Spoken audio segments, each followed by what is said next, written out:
That morning, by the drainage canal, a baby elephant was sliding into muddy water while people stood back and filmed, whispering he was dangerous. But wildlife rescuer Emma Carter saw something else: empty eyes, and a trunk wrapped around his own body like he was holding himself together. She didn't know his name yet. She didn't know the truth behind the rumor. And she definitely didn't know that days later, a tiny orphan lamb would run straight to him and change everything. Morning rain drifted over the Palmetto Flats outside Gulf Haven Wildlife Sanctuary, turning the service road into a thin ribbon of mud. Emma Carter drove slow with both hands tight on the wheel, listening to the wipers and the distant roll of thunder. It was the kind of quiet that usually meant animals stayed hidden. Today, it felt like the world was holding its breath. Her radio crackled with a dispatcher's voice that sounded too young for bad news. Possible elephant calf, East Drainage Canal, by the old citrus fence. Emma didn't ask how an elephant ended up there. Florida was full of strange headlines, and she'd learned the worst ones started with possible. She only asked, "Is anyone with it?" The pause answered for her. Headlights cut through mist as she pulled up to the canal. A crowd stood scattered along the bank, umbrellas tilted against the wind, faces lit by phone screens. A teenage boy filmed with a grin that didn't match the scene, narrating like it was a dare. Someone else whispered, "Don't get close." Emma stepped out and felt the air thicken with fear, curiosity, and guilt. Officer Ray Dalton waited by a patrol SUV, rain beating on his hat brim. He raised a hand before Emma could pass. "Stay back," he said, calm but edged. "We don't know what it'll do." Behind him, an older woman murmured, "That's the one that hurt a man." And people nodded like repeating it made it safer. Emma caught Ray's glance. He believed the sciage, risk, not the rumor. Down the slope, a small gray body lay half in red-brown water, half on slick clay, breathing in shallow pools. The calf was bigger than Emma expected. 6 months maybe, yet it looked impossibly young, ribs moving like a bellows that couldn't catch enough air. Its ears hung low, and its trunk dragged heavy as a rope, tracing circles in the mud like it had forgotten why it moved. Emma crouched and scanned for wires, traps, anything human-made. There were fresh tire ruts close to the edge, and broken orange crate slats tangled in reeds. Someone hadn't found this calf. Someone had brought it here. The thought hit harder than the rain. "Who called it in?" she asked, voice tight. No one answered. Phones kept recording, as if attention could substitute for help. Ray tried for balance, like he was reading from an invisible policy manual. "A team's coming. Until then, we hold the perimeter." Emma watched the canal swell, the current tugging at the calf's legs. Every minute made the bank slicker, the rescue harder, the outcome quieter. She pictured paperwork and press statements, and then pictured the calf slipping under without a sound. A man in a soaked hoodie shouted, "Ma'am, don't," when Emma edged closer. The calf's ear twitched, and the crowd leaned back, bracing for panic, flailing, trumpeting, the chaos they'd rehearsed in their heads. But the animal stayed still, eyes open and distant, like it had already spent its last ounce of fight days ago and didn't have the strength to ask for more. The clay gave way with a soft rip, and the calf slid an inch toward deeper water.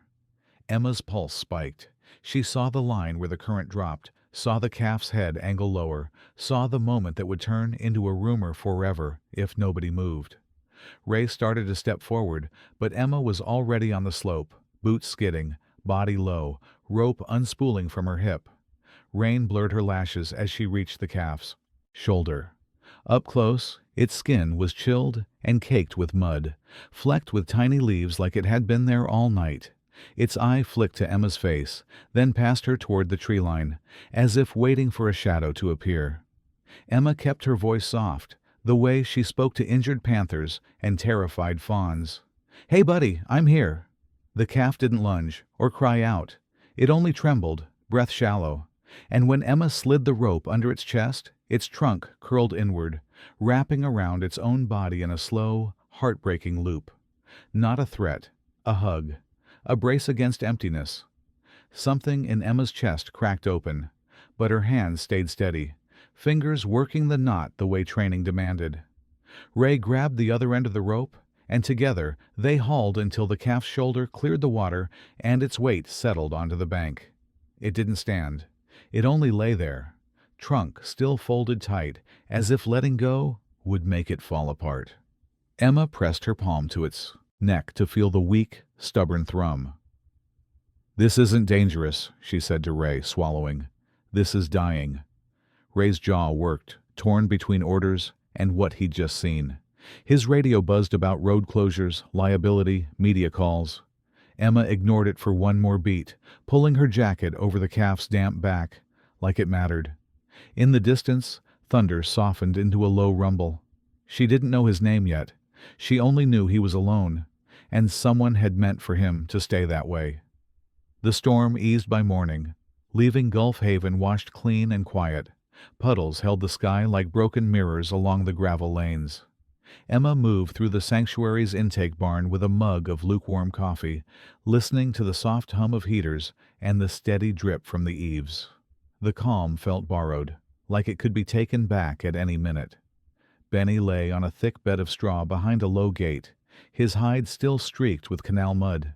Under the barn lights, he looked less like a headline and more like a child who'd missed too many nights of sleep.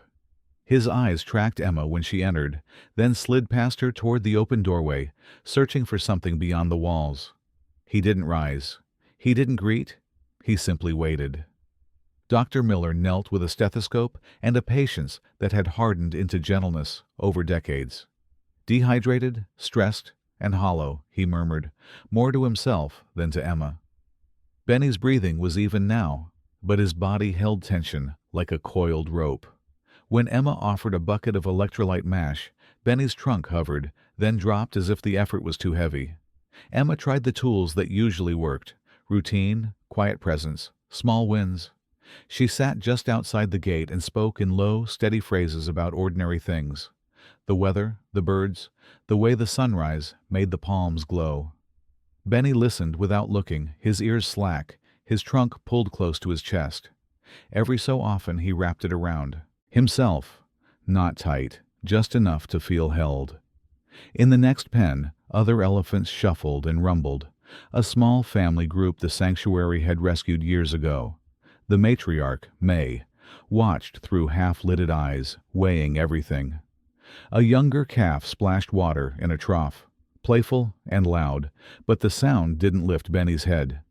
The herd's comfort was there, like music through a wall, and Benny stood on the wrong side of it.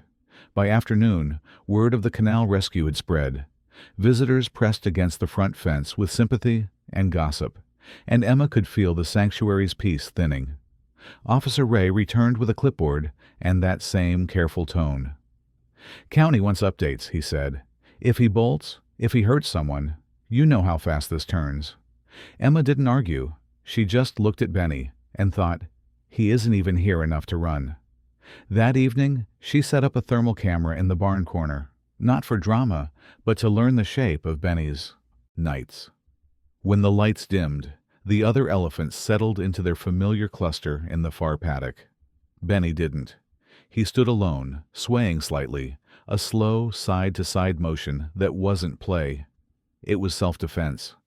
Emma felt her throat tighten as the camera recorded a loneliness too big to name. Near midnight, a distant engine passed on the highway, and headlights flashed through the slats of the barn door. Benny jerked hard, as if struck by an invisible hand. His ears pinned back, and his trunk snapped tight around his own body. He backed into the corner, breathing fast, eyes wide and wet. Emma stepped closer, palms open, but he stared beyond her, trapped in a memory she couldn't touch. Dr. Miller found her at the monitor, watching the replay with her fingers curled around her mug. He didn't speak for a long moment. "This isn't stubbornness," he said finally. "It's trauma. His nervous system is stuck on danger.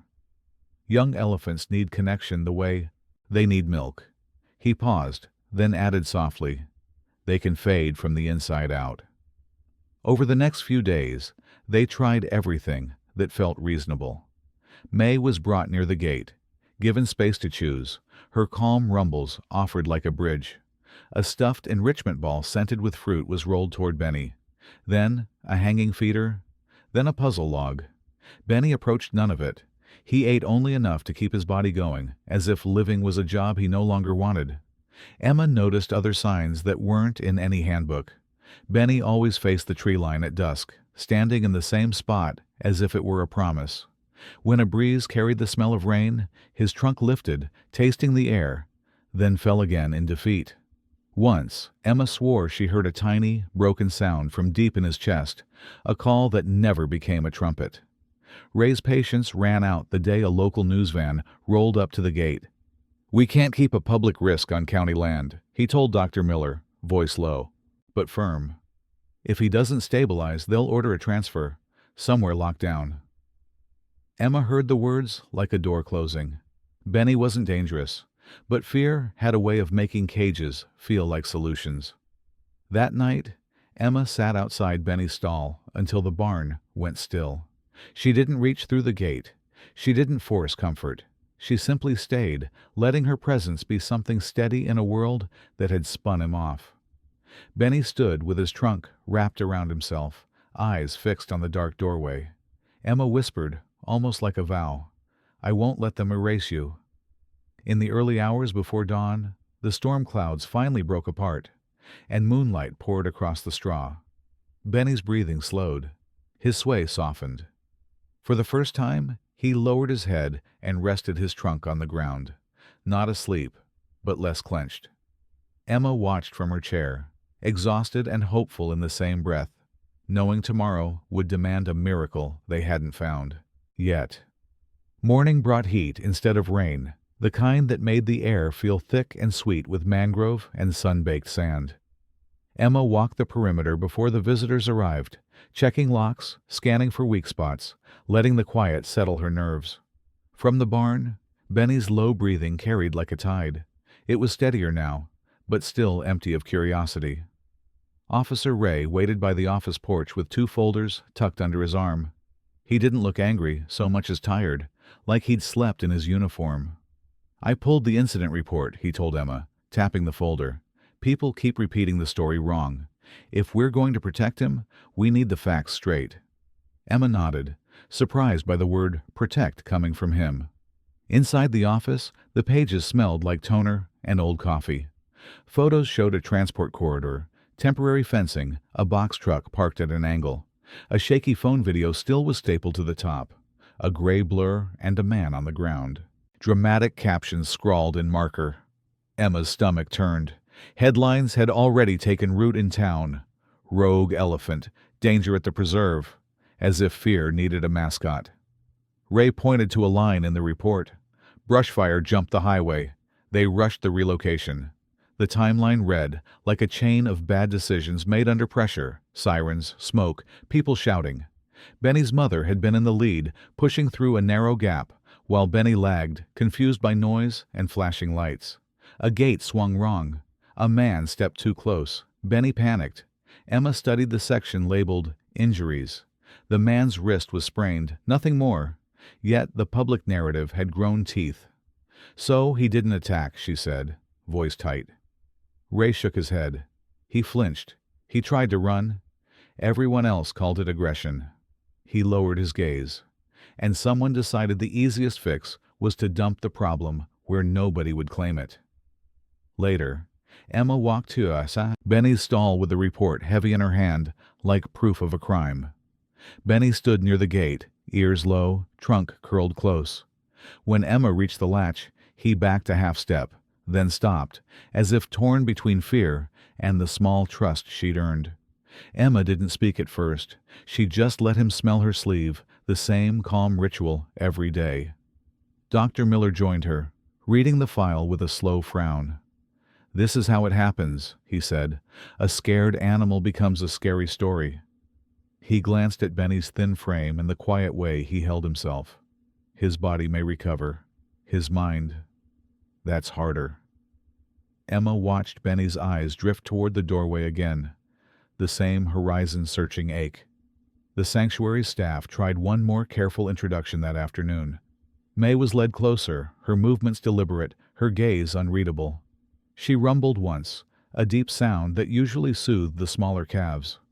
Benny froze. His trunk tightened around his own body and his. Breathing quickened. May paused, then turned away, as if choosing not to push. The rejection wasn't cruel, just practical, but it left Emma hollow. As if on cue, the front gate buzzed with another wave of attention. A local influencer showed up with a drone and bright white sneakers that sank into the sand. "Is this where the killer elephant is?" he joked loud enough for everyone to hear. Emma felt something flare behind her ribs. Ray asked him to leave. The man laughed and filmed anyway, chasing the rumor like a prize. That evening, Emma found a fresh smear of paint on the road sign outside. "Danger. Move it." Someone had written it in red, the letters sloppy and angry. She scrubbed at it with a rag until her hands shook, but the stain stayed faintly visible, like a bruise. Benny didn't know any of this, she told herself. Then she looked at him staring out, and wondered if animals felt judgment the way they felt weather. Near sunset, Dr. Miller called Emma into the clinic. His tone was measured, but his eyes gave him away. "Ray just got off the phone with County," he said. "They're considering relocating Benny to a high-security facility. No visitors, minimal contact." Emma pictured cold concrete and metal bars, a life spent surviving without being seen. "When?" she asked. Miller exhaled. "If nothing changes soon, days, not weeks." The phone rang again before anyone could answer the fear in the room. A small rescue center down the coast had an overflow problem. "We have an orphaned lamb," the woman on the line said, voice strained. 3 weeks old. Her mother was killed by dogs. We're full, and she's not eating. Could you take her for 48 hours? Emma almost laughed at the absurdity. An elephant crisis, and now a lamb. Ray's first response was predictable. "No," he said, stepping closer. "We can't add disease risk." Dr. Miller raised a hand, thinking beyond policy. "A lamb won't share pathogens. With an elephant," he said carefully. "And sometimes a new presence breaks a spiral." Emma watched Benny through the clinic window, alone in his stall, trunk wrapped tight. Her heart spoke before her mouth did. "Bring her," Emma said into the phone, surprising even herself. "We'll set up quarantine. We'll do it right." The woman's relief came through the line like a warm breath. When Emma hung up, Ray stared at her as if she'd proposed magic. Maybe she had. Outside, Benny lifted his trunk and tasted the evening air, unaware that a tiny life was already on its way toward his fence line. Dawn came bright and sharp, the sky rinsed clean after days of heavy weather. Sunlight spilled across the sanctuary like warm honey, turning puddles into silver plates. Emma moved with a quiet urgency, setting up a temporary quarantine pen near the service shed, double-checking gates and latches. If the county wanted reasons to shut them down, she wouldn't hand them one. Battered rescue van rolled through the entrance just after 8. The driver, a middle-aged woman named Carla, climbed out with tired eyes and steady hands. "She hasn't slept," Carla said, nodding toward a small carrier in the back.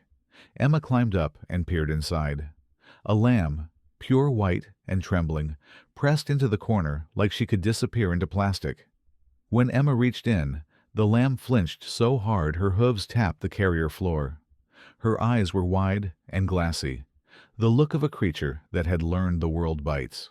"Hey, sweetheart," Emma whispered, keeping her voice low and plain. "You're safe." Dr. Miller stood nearby with gloves and disinfectant, while Ray watched from a few steps back, arms crossed like a wall. They carried the lamb, Luna, per the paperwork, to the quarantine pen and set the carrier down on clean straw. Emma opened the door slowly, expecting a cautious step, maybe a hesitant bleat. Instead, Luna launched out, as if the ground itself was on fire. Her tiny body shot forward with shocking speed, and her cry cut through the morning air like a siren.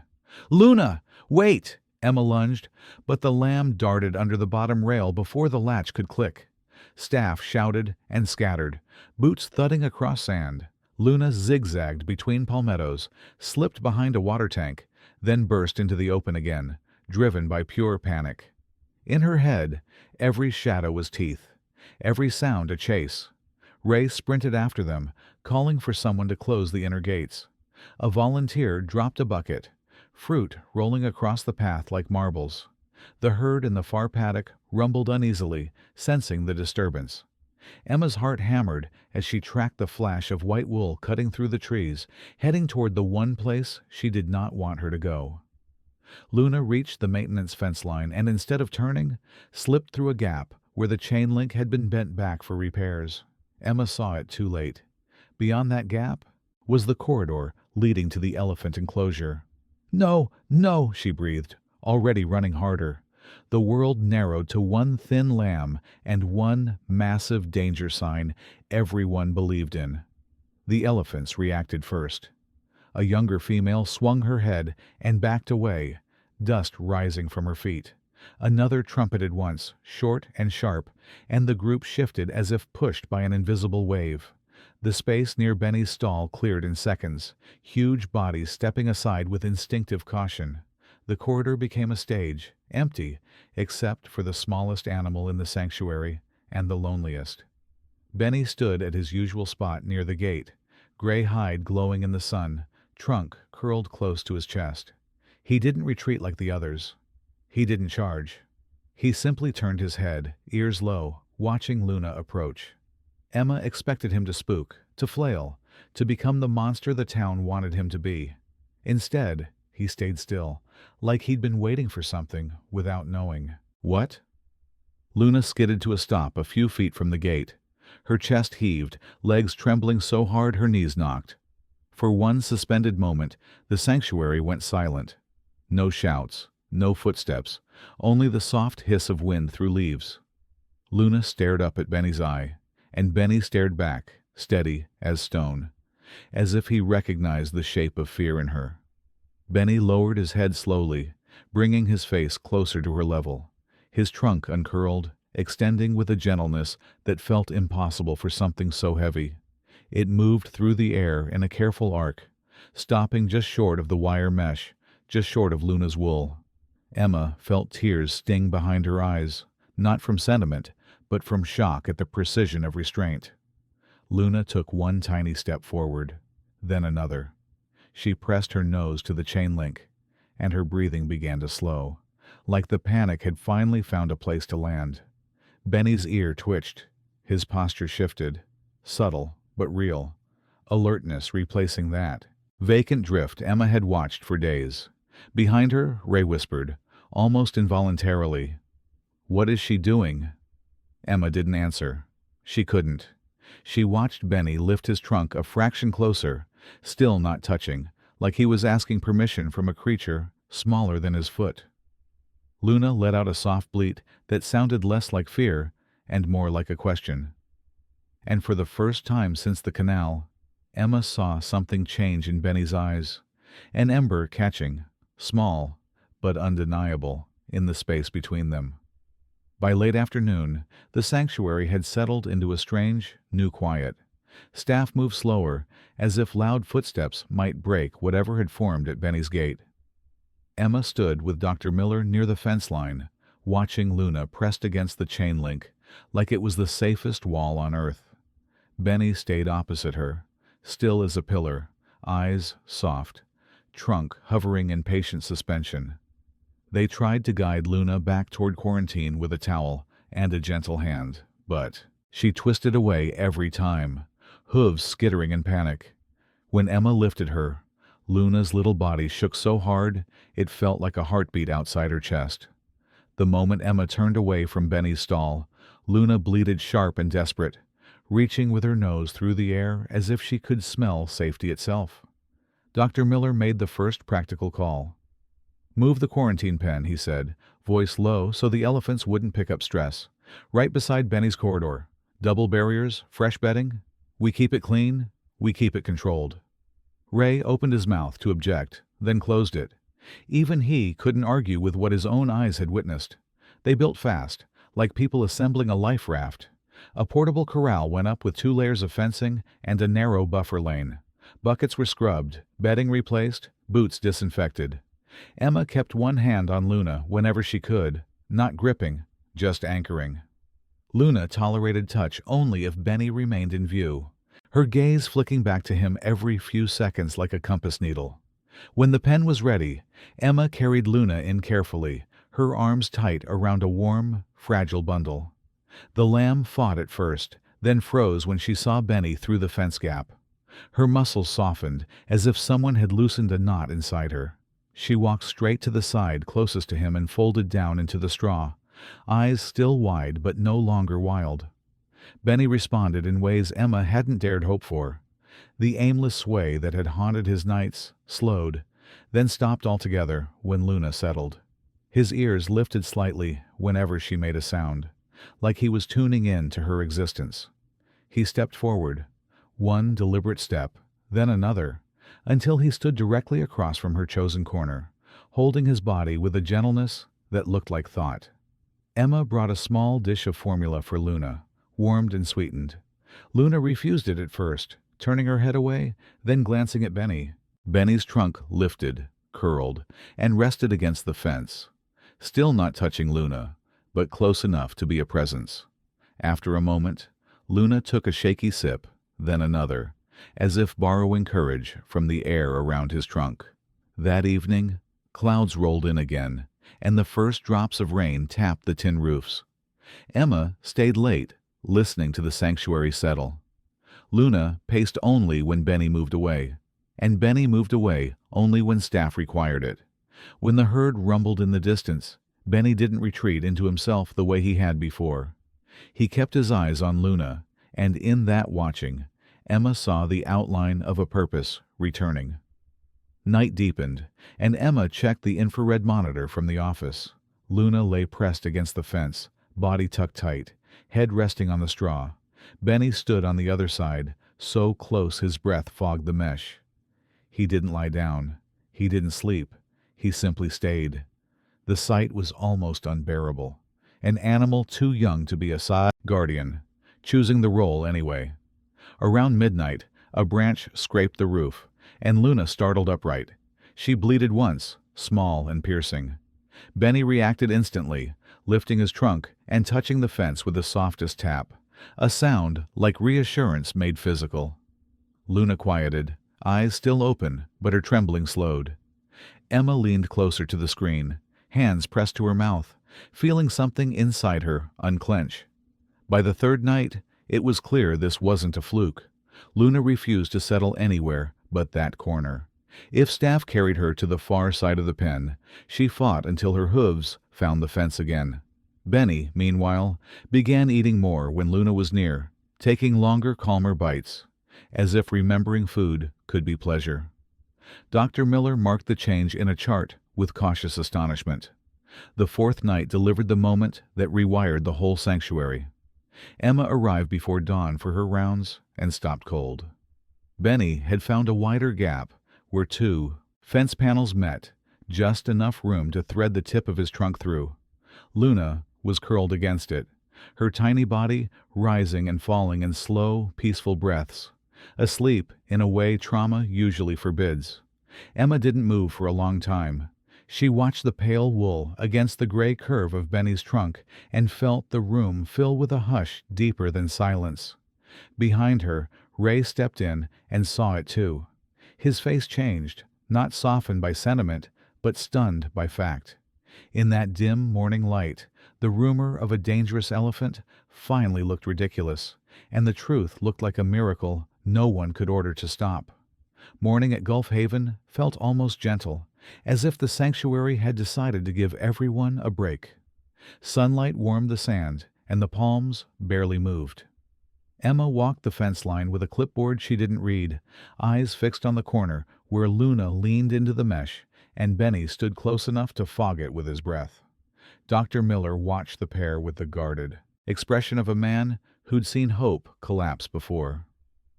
"Their stress markers are dropping," he said softly, tapping Benny's chart.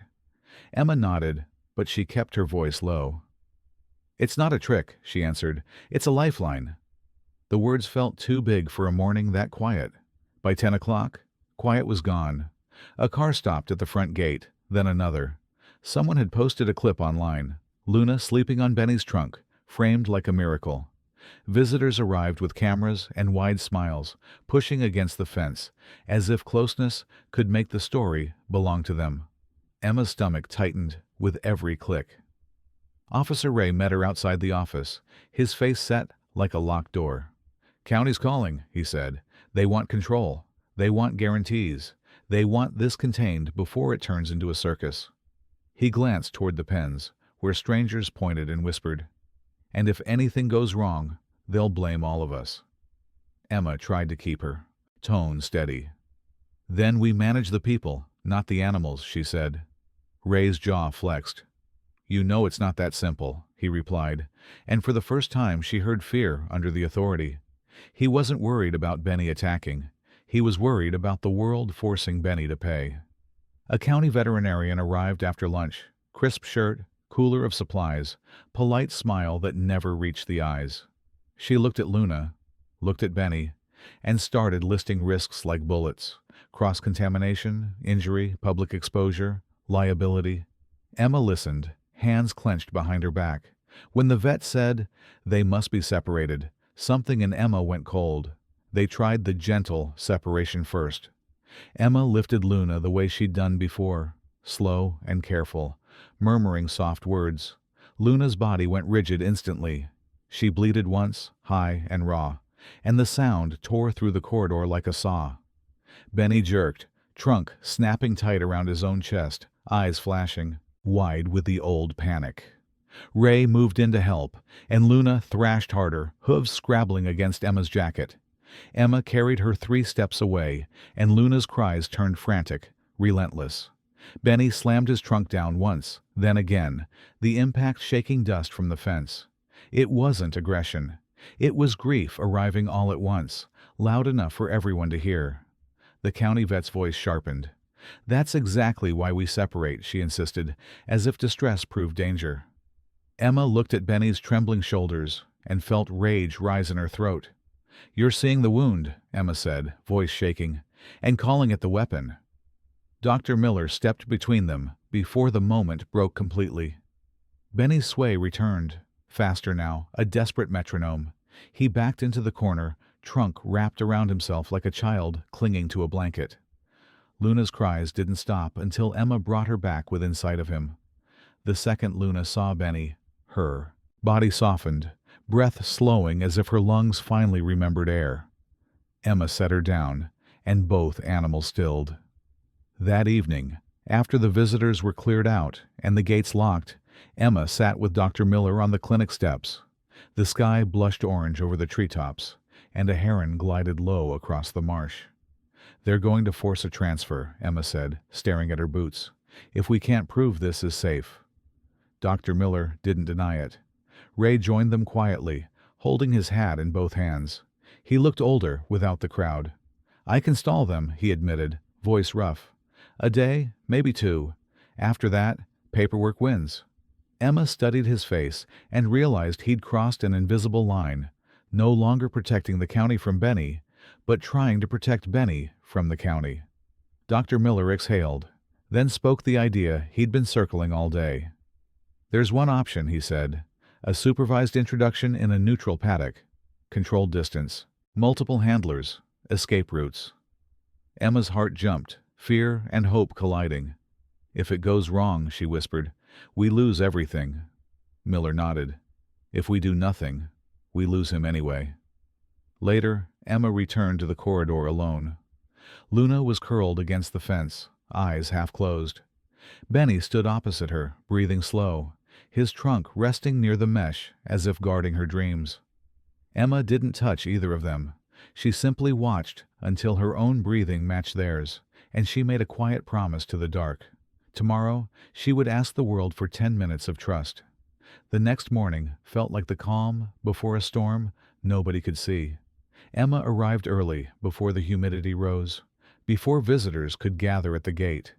The neutral paddock sat beyond the clinic like a clean stage. Fresh sand, double fencing, wide exits, and staff posted at every corner. It looked prepared, but Emma knew preparation wasn't the same as control. Dr. Miller walked the perimeter with a checklist and a face set in careful focus. No sudden movements, he reminded the team. Voice even. No loud voices. We keep it boring. Ray stood beside him, radio clipped to his shoulder, watching the gates like a man guarding a fragile chance. Even he had stopped calling it a risk. Now he called it a test. Benny entered first, guided by two handlers with long ropes kept loose to avoid panic.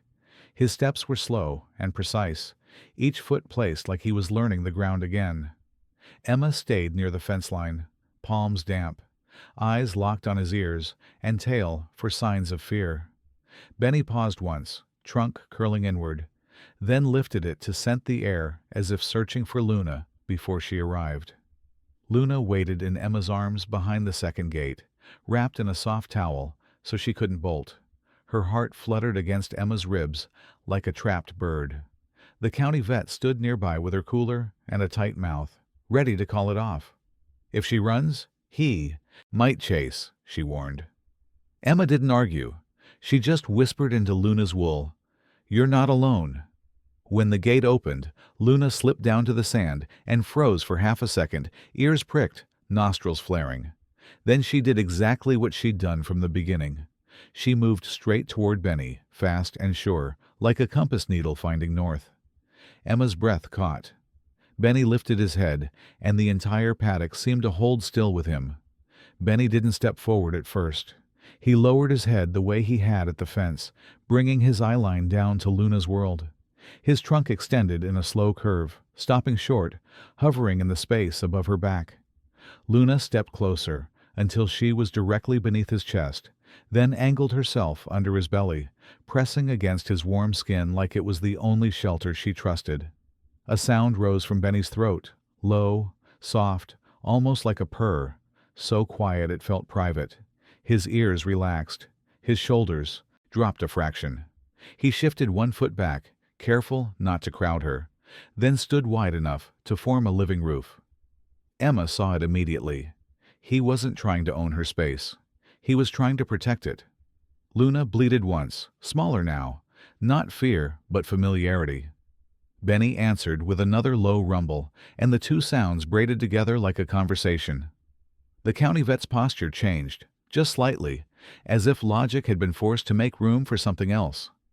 Ray's hand hovered near his radio, then dropped, forgotten. A light drizzle began, one of those quick Florida showers that appears out of nowhere and vanishes the same way. Staff tensed, anticipating a spook. Benny didn't react. He simply shifted his body so the rain hit his back instead of Luna's. When the drops thickened, he lifted his trunk and sprayed a faint mist into the air, not a blast, just a cooling veil that made Luna blink and settle. Emma felt the emotional peak hit her like a wave. This was what she'd been begging the world to see. Not danger, but restraint. Not chaos, but care. She covered her mouth with her hand to keep from making a sound that might break it. Behind her, Dr. Miller's eyes shone, the kind of quiet joy that comes only after long fear. Then came the moment nobody expected. From the far side of the adjacent enclosure, May, the old matriarch, approached the fence line, her steps heavy and deliberate. She'd avoided Benny for days, offering no adoption, no welcome. Now she stopped at the barrier, watched Luna tucked under him, and released a long, low rumble that rolled through the ground. Benny turned his head toward May, uncertainty flickering across his face. He didn't retreat. He didn't freeze. He took one cautious step closer to the fence, as if pulled by the sound. May reached her trunk toward him through the bars and brushed the air near his forehead, barely a touch, more like permission than affection. Benny answered with a soft rumble that trembled with relief. The handlers exchanged looks, stunned by the second twist unfolding in real time. It wasn't just Benny bonding with Luna. It was Luna unlocking Benny's ability to reconnect with his own kind. Emma felt her knees weaken, gratitude flooding in so fast it hurt. Ray exhaled a breath he seemed to have been holding for weeks. When the 10-minute mark passed, Dr. Miller didn't end it abruptly.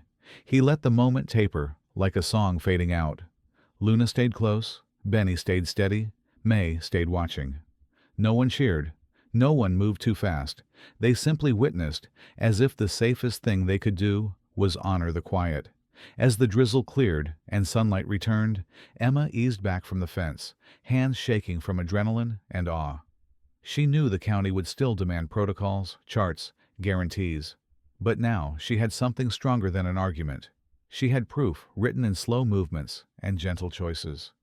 And for the first time since the canal, Benny looked less like a story and more like a life that wanted to keep going.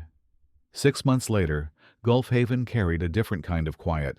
The gate still creaked, the palms still rattled in the afternoon wind, but the heaviness that once lived near Benny's corridor was gone. Emma could feel it in the way staff walked without whispering, in the way the elephants rumbled with ease. Healing hadn't arrived all at once. It had arrived in small, repeatable days. Benny had grown fast, his shoulders now nearly level with Emma's chest. Strength had returned to him, like color returning to a faded photograph.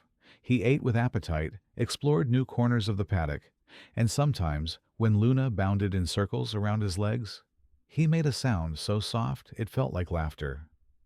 Emma never called it a smile, but she saw it in the gentle looseness around his eyes. Luna was no longer a trembling scrap of wool. She was sturdy and bold, her white coat dusted red most afternoons because she insisted on rolling in the same sand the elephants loved. She trotted up to visitors like she owned the sanctuary, then darted back beneath Benny, as if checking in with home base. If another animal approached too fast, Luna would plant herself between Benny's front feet, fearless and ridiculous. The sanctuary adapted around them in ways that surprised even Dr. Miller. Medical checkups were redesigned so Luna and Benny stayed in visual contact whenever possible.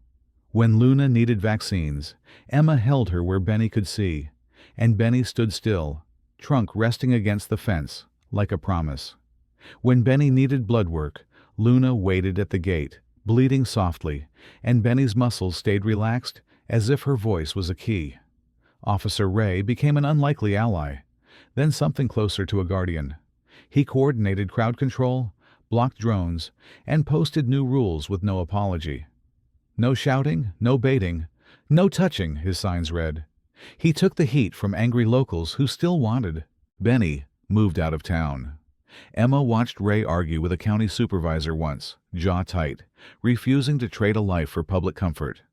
But the final test arrived the way real tests always do. Ordinary on the calendar, catastrophic in the heart. Luna developed a minor infection after a scrape near her hoof. Dr. Miller said she needed a short procedure in the clinic, sterile and separate. 10 minutes, he promised. Emma tried to believe him, until she saw Benny's ears pin the second Luna disappeared behind the door. Benny's old panic rose like a ghost. He paced the fence line, trunk curling tight around his own chest, breath coming too fast. The herd shifted uneasily, and May rumbled low, trying to steady him. Emma stood with Benny, speaking softly, but his eyes searched the doorway with a helpless intensity that made her throat burn. Across the courtyard, Luna bleated from inside, answering him through walls. Emma moved before anyone had finished debating. She dragged a rolling privacy screen out of the clinic hallway and replaced it with a clear barrier panel used for emergencies. "He needs to see her," she insisted, voice shaking. The county vet, still skeptical, still watchful, opened her mouth to object. Dr. Miller cut in quietly. "He's right. It's safer if he can regulate." They wheeled Luna's table just far enough that Benny could see her through the glass. The change was immediate. Benny's pacing slowed. His trunk unwrapped a little. He stood like a statue again, but this time the stillness wasn't despair. It was discipline. Luna's cries softened into short, steady bleats, and Emma felt her own breathing finally return. After the procedure, Luna emerged groggy and annoyed, and Benny leaned down to sniff her with infinite care. Luna wobbled once, then pressed her forehead into his leg like she was checking reality. Benny rumbled low, and May approached from behind, touching Benny's shoulder with her trunk as if adding her approval to the moment. Emma realized the bond had changed the whole herd, not just one calf. Word traveled, of course. Researchers visited, writing notes and using careful terms like attachment and co-regulation. Child therapists brought small groups, watching Luna and Benny as living proof that safety can be learned again. Emma didn't love the attention, but she learned to guide it, turning curiosity into quiet respect. The sanctuary's new rule was simple. If you came for a miracle, you had to act like you deserved it. One evening near the end of winter, Ray walked Emma to the front gate after closing. The sky was painted peach and violet, and frogs sang from the marsh. Ray stopped by the entrance sign and stared at the old red-stained letters that had once read, "Danger. Move it."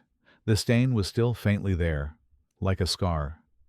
He pulled a new plaque from his truck bed and bolted it over the spot.